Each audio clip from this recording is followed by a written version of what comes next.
Another point about the fractional is it's a try before you buy. Not just I want to try out this consultant, this fractional person, but also I want to understand what sustainability and my commitment at my company actually entails and means.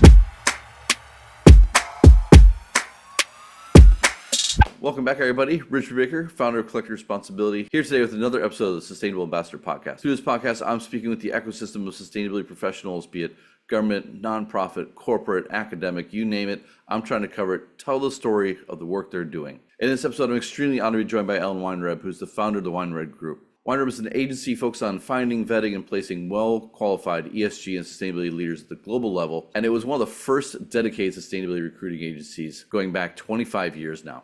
With that, Ellen, thank you very much for taking the time to join us. Thanks so much for having me. It's good to be back.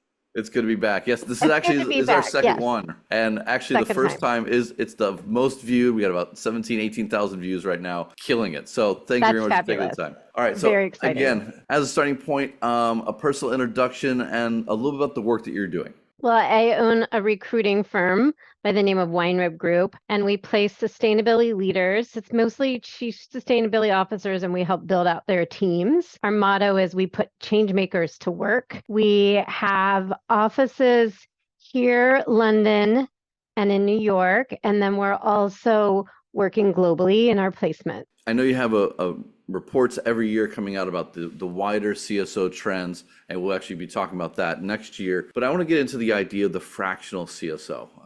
I call them co-pilots, where someone comes in, it's not a full-time, but they're having to do a lot of the heavy lifting around the sustainability strategy. And it'd be great for you to kind of maybe provide a frame or a definition for what you see as a fractional CSO, and maybe talk about when this came about, what you're seeing in the space. I think it's a term that's become pretty common amongst the in the VC world and in the tech space. And so then it's made this transition probably largely through the VC and climate tech. It's like, make sense to bring in a fractional CSO? The definition, which was one of your questions, the definition of a fractional CSO for us, or fractional, is that it's exactly what the word is, fractional. It's a fraction of. And so it's either 50% or it's 2 days a week or 4 days a week, but it's not full-time.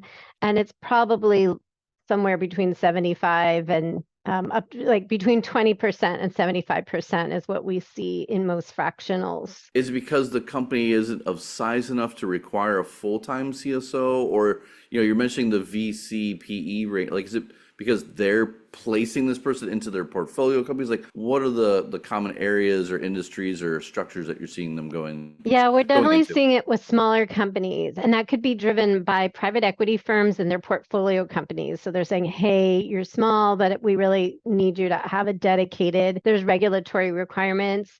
So they're pushing it. And then the other is the drivers in supply chain. So if you're a big company like McDonald's or Walmart or Amazon, Microsoft, they have expectations of their supply chain. And so those companies might be relatively small and they need somebody to meet the ask. And so that is kind of the making of a fractional CSO. Is this person coming in and they're setting everything up for the organization, or do you find that they're going in and there's already a team in place that they're bringing up to the next level, or they're just helping the other C people who don't want to deal with it? They're just kind of taking some time off their hands. Largely, these fractionals don't have a team. They're usually the first hire, and they are putting the pieces in place. So they're putting the procedures in place. They're working with the senior management and a strategy.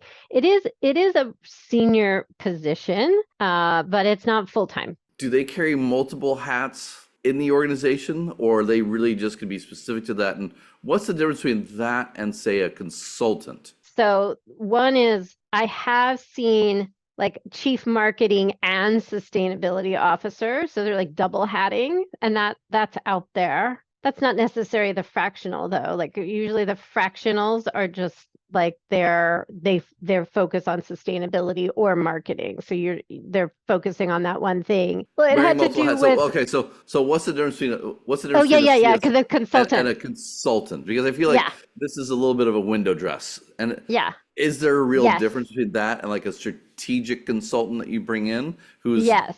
geared up That's a to? really good question. I do think that when I've really, really pressed people who are presenting themselves as fractional, like, yeah, but what are you doing? And is that really different than consulting? And I'd say oftentimes it's not different. Where to me and it's very gray line. I think where it crosses the line is that you're reporting to, let's say, the CEO, and you're in-house. So there's also consultants who are seconded. So it could be a little bit like that, like a secondee, where you're showing up to meetings, you're showing up to pitches, you're working on the decks, and you're really part of the internal team. And so you're more use the term co-pilot, right? And so they're part of, yeah, they're inside. And usually they're a subject matter expert that the CEO, let's say, because they are smallish companies, so it often is reporting to the CEO, and they're helping support the CEO with the ask from their, if it's their investors or their clients, realize the extent of what sustainability is. I think a lot of CEOs don't know what they're getting into, and it takes some time to work with the fractional. Why only a fractional for a lot of these companies? Is it a matter of just financial resources, or is it really just don't have that much work to do? Like, broadly speaking, do you find that because they're small companies, they just don't have that much work to do, but that work is actually really either clearly defined, they don't know what they're doing, or it's just a requirement they have to get it done? So let's just bring someone in for 2 days a week. That's really all that's needed. Both, in terms of, is it a full-time? Like, no, we don't need, this isn't a full-time job. Like, for example, back in the day, 20 years ago, I remember sustainability report writing was a half of a FTE. And the question is like, what are we going to do with this person the rest of the year? So now with these CSOs, fractional CSOs, it's like, do they have a full-time job? The reality is they probably do, but the CEO doesn't realize it at the time that they're making the decision. And secondly, 50% off, like, that's a bargain, right? I think the question for a CEO is, do I hire like a junior person full-time, or do I hire a senior person part-time? And I think that's the trade-off. And oftentimes they want a thought partner who's going to help educate them on where this is going and what the demands are. So they're choosing to spend their money that way. So it's a choice. I mean, it's interesting. I'm actually meeting someone for dinner tomorrow night here in Singapore who I spoke with about 6 months ago. And she said, I just need someone to talk to. Like, they have a lot of junior people reporting to them, doing the Excel, doing reporting, doing supply chain, but they don't have like a peer in the company to talk through some of these things. And she kind of opened my conversation with her around this co-pilot idea, which is you might even have a very senior person there, but they need a buddy to kind of bounce ideas off of that isn't the CEO, because maybe they don't have a supply chain person, or maybe they don't have a building operations person. They're navigating uncharted territory, this is like from the CEO's perspective. And so they want almost a coach or a guide to support them as they're navigating that. And so a fractional CSO can be that for them. If they're only working at one company for 2 days a week, does that mean they'd be a fractional CEO at another company for 3 days a week? Or do you find that people are pretty clearly like, no, if you're going to carry the CSO title, it's got to be for us and for us only? Yeah, from a fractional CSO's perspective, from their perspective, they could take on multiple fractionals. So they can take a 1 day a week here and a 2 day a week here. And I do see that. Do they carry the business card of the companies? Or do they Yes, carry their they own? can. Yeah, internal email. I mean, it's interesting. And so how often would you say this person's kind of geared up? I mean, if they have the internal email, they have the title, they are a little bit deeper than a consultant on average. Do they have more decision-making power? Because I mean, a consultant would just be like, here's what you should do. Go do it. Are they actually doing the work then? Well, CSOs are influencers. They influence without authority, and they're corporate chameleons. These are the competencies for a CSO. They're not decision makers anyway. They're influencing others, and they're working with not just the CEO, but they're working with the senior leadership team to get them to have buy-in and to understand the extent of what sustainability and their commitments entail. So they're not really the decision makers, I would say. They're more influencing, but that's the same with the full-time CSO. How often would you say a fractional position turns into a full-time, or is that something that companies should just not think about too much? Yeah, I mean, I don't have the numbers on that at all. I still think it's also relatively new. So it can go in both directions. Another point about the fractional is it's a try before you buy. I want to not just I want to try out this consultant, this fractional person, but also I want to understand what sustainability and my commitment at my company actually entails and means. I mean, it's just a new thing. So I'm really trying to figure like what's the scope of even potential for these operations. Yeah, and my question for you is that so we're a global company. We do placement all over the world. However, fractional, I definitely know more in the US. So I'd like to hear what you're seeing in Asia. So I think it's relatively new here. I, like you, been in the space for a long time, so I'm kind of seeing this as a future trend, more so than a current reality. Although So you think it's an upward trend, I do, like and it's growing. I think there's a few things behind it. I think one is obviously the economics of a CSO aren't as clear in Asia right now because you don't have a lot of Asian brands, but you have a lot of the requirements for ESG and reporting, but also supply, like as you're mentioning, supply chain providers to Walmart. Like they're having more and more needs around understanding, developing strategy, and deploying for sustainability. But they don't want to hire. I mean, there's a lot of junior people doing the work, and I feel like there's going to be more firms, even larger firms. They just want someone part-time. Now, that could also be to fulfill kind of the window dressing. You have the CSO on the annual report, but they're only a couple days a week. For me, I still struggle with that one, what the value would be, because a lot of brands want to say they're making the full investment. So there's no real clear trends here. But because, as you were mentioning, the finance community, Hong Kong and Singapore are very large communities around that. And so I would think that anything that you're seeing there, I'll see here within a few years for sure. Like just Hmm.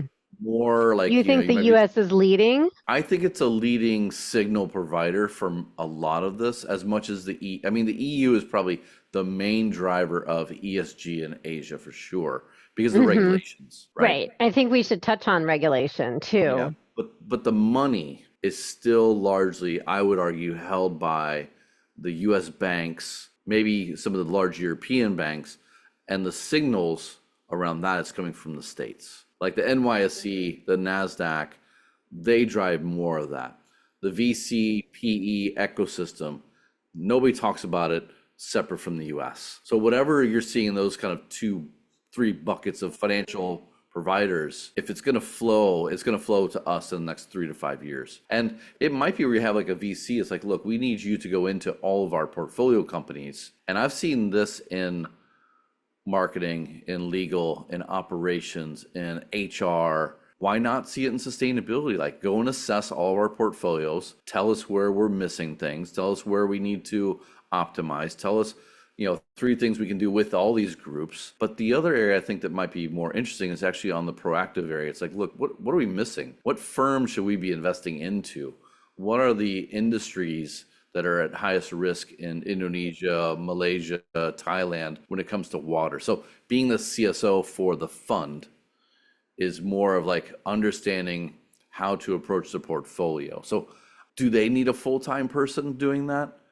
Maybe not, but they might want a research team to support some of that. So I don't know. I think it just depends on like what each one wants out of it as well. Like like I have one gig where I go in and I just train their internal people on how to see the world through the lens that I've created, and that helps them make better decisions. Am I a fractional? I'm doing that a couple That times a sounds like year. consulting, right? It's Like consulting. Yeah. Mm-hmm. But that might be one, like you just level it up to a CSO, or it's like actually you're helping on a regular basis. Actually, one thing I met with, I want to say the brand because they're one of the big leaders and they were expanding into Asia.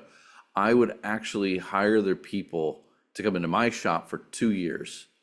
And over the course of the second year, we'd put them to like 50%, 75% in the company. It was a lot more than a secondment. Like I was actually doing the training, and then we were doing a lot of the consulting for the company to the CSO. And so I really felt like we were kind of like their R&D center. Like it wasn't so formal, but it was like we were getting close. And this is You're 10 years ago. establishing an Asia office. We were just establishing their Asia practice and their people so that they would go into the supply chain. And then actually, the supply chain they knew how to do. What they needed was someone who could be the spokesperson, the kind of the face for sustainability for the brand, who could help develop some strategy, work with the CSO back in the US.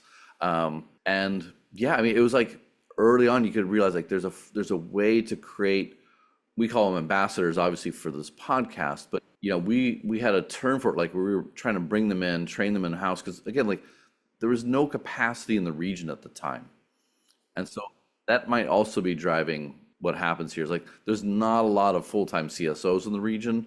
Maybe the starting point is fractional, and they report to the global CEO or the CSO.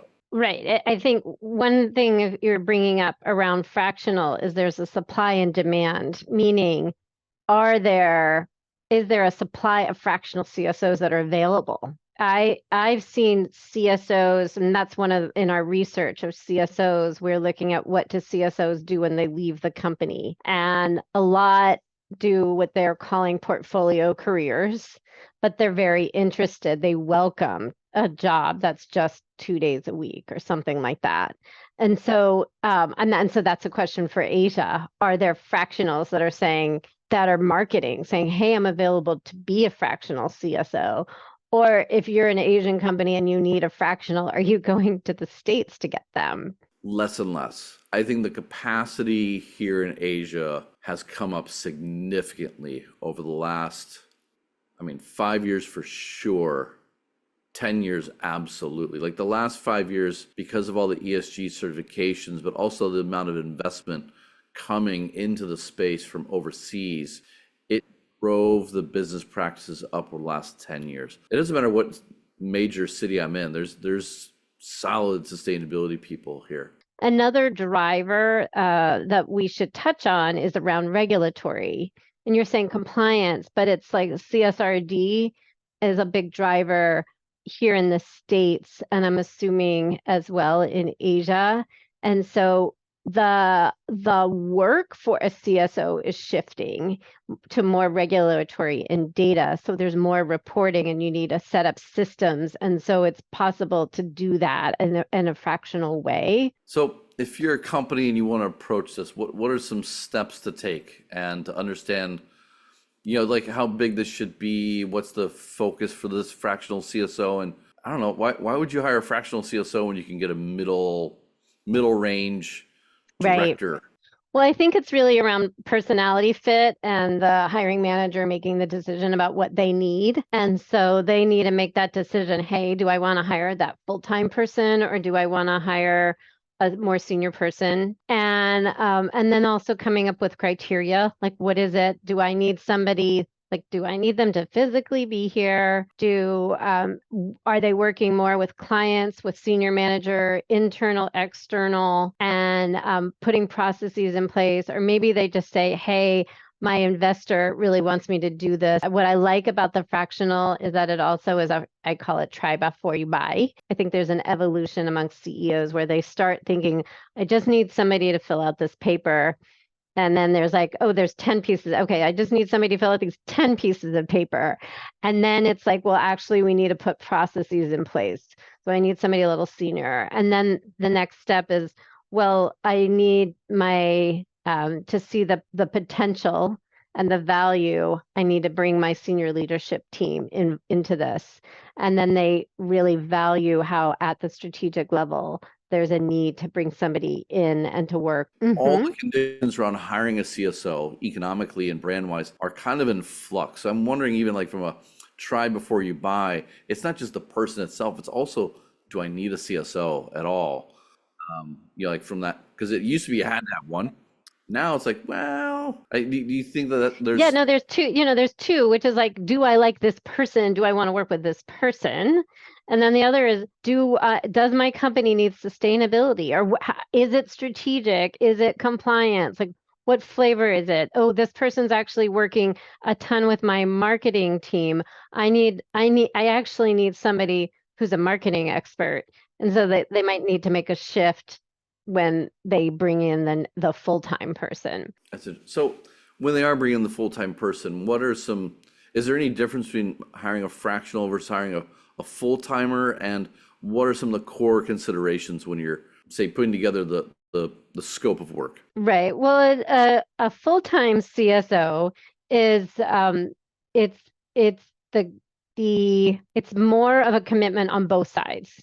And so that actual CSO, first of all, needs to be available for a full-time job and want to engage fully in this one client. So you want them, it's like you want to retain them full-time to be working on this issue and to be a real partner on par with the other C-levels of that company. And so that's also part of the development of figuring out who it is and what you're looking for in a chief sustainability officer and going full time and having conversations beforehand with other sustainability leaders to help define the role and what it is that you want to hire for. And budget wise, how much is the global CSO going for these days, and how much can you save by bringing in a fractional?